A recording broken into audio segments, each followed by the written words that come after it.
All right, I was just telling Matt what I found in this bag of $1.50 ephemera that we got, paper ephemera, and he decided that we needed to tape it. So that's what's happening here. Okay. So I found this lovely letter from a teacher at an aeronautics school writing to a former student. And the student must have told him that he had passed his test to become a pilot. And so the man in question in the letter, that makes sense then why the next page has, okay, so they are discussing their lives and whatnot. And it's a lovely letter to someone who lives in Minnesota. And then, but on the next page was this great picture of a plane that they drew. He says, I saw this plane. It looked like this. It was about 3/4, again, as big as a P-38. That's cool. Is it gears? I can't quite see what that says. Oh, for something. Guns. 4 guns. 2 guns on each side. It's gorgeous. It's gorgeous, yeah. Well, he worked at the School of Aeronautics, so I guess it makes sense why he can draw a plane, but he can certainly draw a plane better than I could ever draw a plane. But it's a nice letter. It's 1943, so in the middle of the war. So the student was starting to get his pilot's license so that he could then fly in the war. Mm-hmm. But the war ends up ending before he can go fly in the war, which lucky for him. Lucky for everybody. Anyway, this guy collected a lot of aeronautic stuff before he ended up doing something else. From what I saw from the research, he goes to aeronautics school, he does well, he comes back, and as happens to a lot of Minnesotans, their parent gets sick, and then they have to throw all their dreams out the window and come home and do what they need to do. So I'm sure that didn't happen to me. It only happens to other people. But this happened to this man. His family owned a dairy, and his dad had a stroke, and so then he had to come home and run the dairy. The funny part about that is that we did find, while I was buying things, I bought some vintage pens, and it ends up that these pens are from the dairy that this man's family owned. And just how fun is that when you're researching stuff to be able to find more than one item that ends up connecting to all of this paperwork of this letter to this man in the middle of the war. But what's also really interesting, he has all of these things that must have been I'm guessing they were study guides or things that he used during school, because it's Civil Aeronautics Administration, Washington, Airport Approaches and Zoning, 1939. And these have very old staples in them, but there's like chapter after chapter of things to learn. The case of the United Airports Company of California, Ltd. Versus Hinman et al. That's a lawsuit of some sort. I don't really want to read why. I'm hoping that's not like a plane crash, right? But there's a lot of those things discussing. Hang on. Things discussing. They're backwards. This one's a letter to someone. This one is an entire bibliography. Doesn't it even write those anymore, bibliographies? I don't think so. But what's really interesting is there is also all of it's interesting if you ask me, but there is an entire set of schematics to build hangars. This one's from 1941. This is a low-cost unit hangar. And here's the schematic for it with the little dude. I like the little dude. I always like when they put people in things like that. There's just one low dude. Like, this is how big it is. This is my low-cost unit hangar for small airplanes. This is just me out here. Perspective. So from 1941, and then it shows you how to build it. It shows the entire schematics for if you want a corrugated siding or drop siding.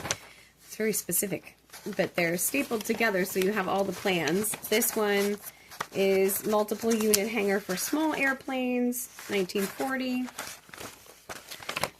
This one is wood frame hangar, which looks like our hockey arena. Oh, it looks like every arena that exists in our area looks like this. We would call it an arena. They call it apparently a wood frame hangar. Or a hockey barn. 80 by 8. Who calls it a hockey barn? Nobody calls it that. You just made that up. You made that up. You're not even from here. You can call it a What? hockey barn. Knock it off. Here's a bigger hockey barn, according to Matt. Or It's not a an hockey airplane barn. hangar.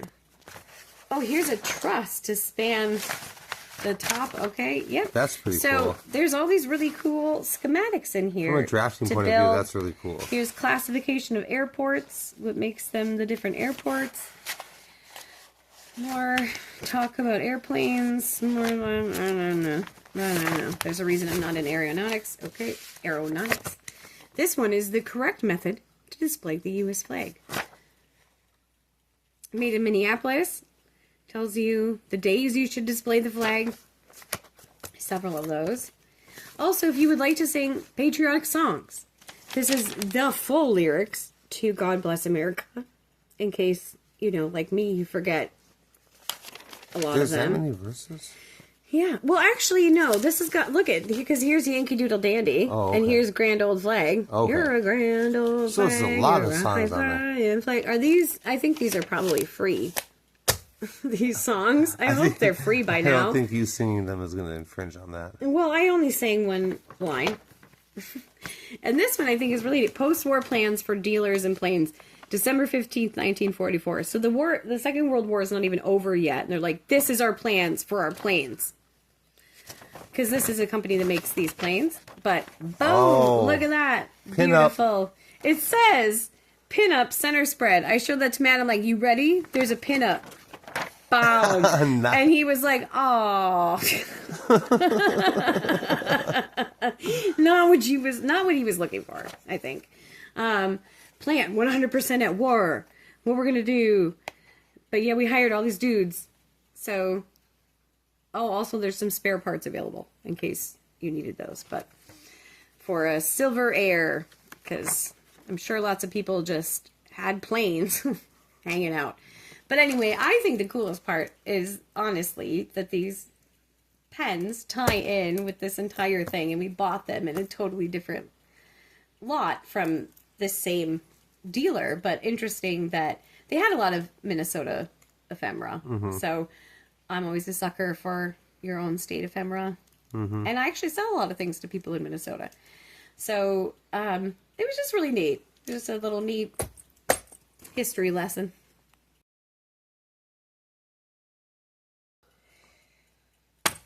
That's the same name as the people who own the dairy. What? And the guy who wrote the letters. Are you kidding? And the Apparently pens? this family just donated all their stuff. Same guy with the pens, too? It's the the same guy with the pens. Here are their certificates. They bought 63 shares of the Gateway Eat Shops Incorporated. I have no idea what that is, but they bought 63 shares of that. These are all for the Gateway Eat Shops Incorporated. Here, I'll show the blank ones. I don't want to show people's names, so we'll just show the blank ones. They didn't get that far in selling them. No, they didn't. Uh-oh. Oh, they only got to number 10 before this book crapped out. That's too bad. But I just thought the shares are $100 each. Whoa. And he had 63 shares. What year was that? Hang on. I gotta do some math quick. Okay, 63 shares. $6,300 in 1928. Matt and I are going to figure out that math and we'll put it on the screen. Because that's crazy. That's crazy. This is South Dakota. The capital stock of the Gateway Eat Shop Incorporated. These are being issued in the 20s. Ugh, that makes sense. Ugh. Oh, God. Now that makes me worry. Did they lose so much money? I didn't think of that. These are stock shares that they bought in the late 20s. You're right. Like, you're buying $6,300 worth of 1928 money. He had to go back and help the family farm. Well, his dad had a stroke. That's why he had to go back to the farm. That has nothing to do with buying stock certificates. A year before the crash. 1928. He was only like 14 when his dad bought these. Oh, okay. From what I saw. So he wouldn't have been that old when his dad bought these. $6,300 in 1928 money 1 year before the stock market crashes. Oh, no. Oh, goodness. This family probably lost their whole fortune that way almost. Okay, well, Well, do no, that. because the farm still exists when he's an adult and has to come back after school True. to help his dad. So True. the farm, the dairy is definitely still Because existing. those letters were from the 40s. Yeah, so and they could send their son to school. Right. So whatever this investment was, hopefully didn't go down the crapper with the rest. 19 stock crash.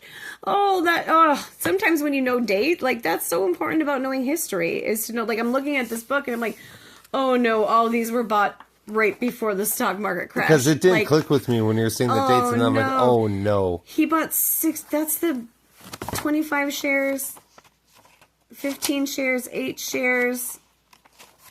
Ooh, 5 shares, 9 shares. It said 94, but now it's crossed out to just 9.